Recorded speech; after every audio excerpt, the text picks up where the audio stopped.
assessment for Vasquez? He's actually in New York right now, getting some testing done.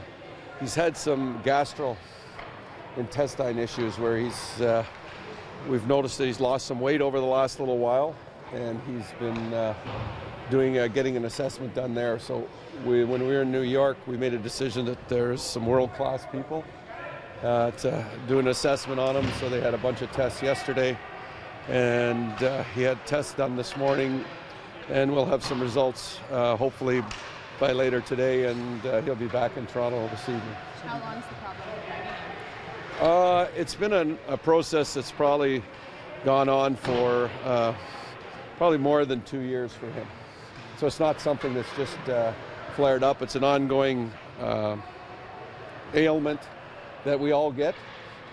Anyways, I had it at some point. It's basically when you have extended periods of heartburn and that type of issue he's had to deal with, and now it's gotten to a point where he's lost some weight with it, and we just felt that it was best that we have the best people in the world take a look at him, and he was 100% on side with that. Do you expect that one available tomorrow? When I said he's coming back from Toronto, I don't know. It'll be determined on what his diagnosis is, whether I know if he's available tomorrow or not. Probably plays into the fact he hasn't been maybe the same fiery guy we've seen in recent years?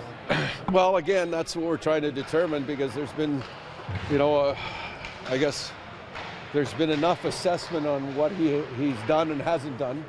So we're trying to find a reasonable answer to his ailment, and if the player's not 100%, it's hard for him to go out and perform because we're asking more than just 100%. We're asking for 110% from our group. Is there any update on Luco's condition? He skated today, and he's improving. It's been a day-to-day process with him, and he's close. Has there been a determination made on what his injury was? Well, the first problem was that everybody was wanting to claim that it was this or it was that. And the first couple of days he did not have concussion-type symptoms, but that seemed to develop after the first 2 days. As you noticed, he was back on the ice right away. He had vision issues. He'd lost some peripheral vision, and that was the first thing we were trying to deal with. So after that, it seemed like those got corrected, and then we thought we were clear of it, and then the concussion-type symptoms occurred. So I guess you could say that he had a concussion. How good an opportunity is this for Joe Colburn now to get in and do what he can, given the size that he brings up the middle for you, Randy?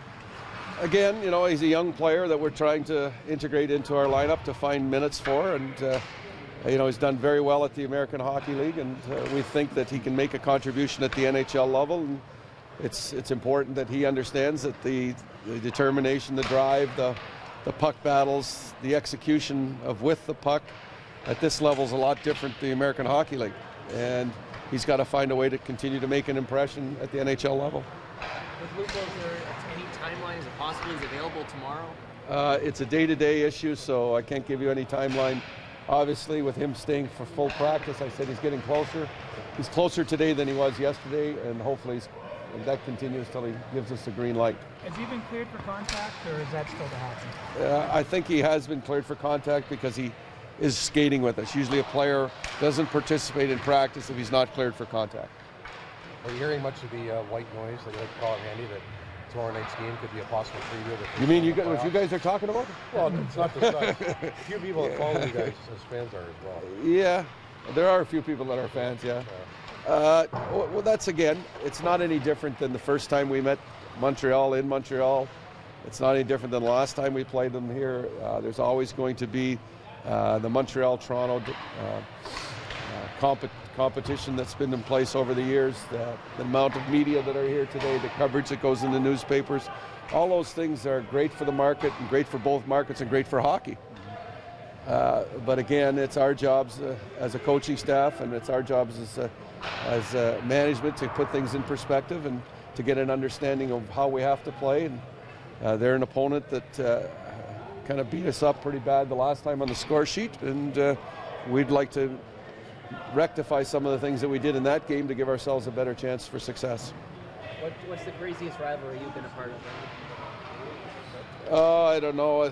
I think the rivalries that you guys talk to are more on the Canadian side because of the markets.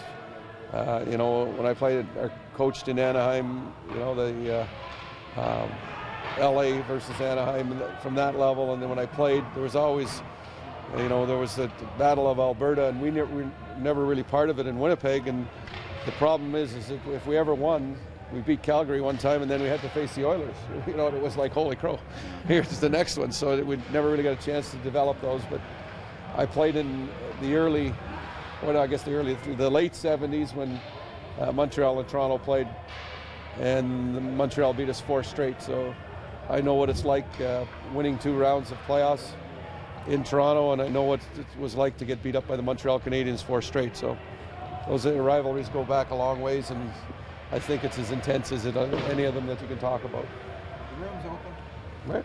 Thanks, Coach.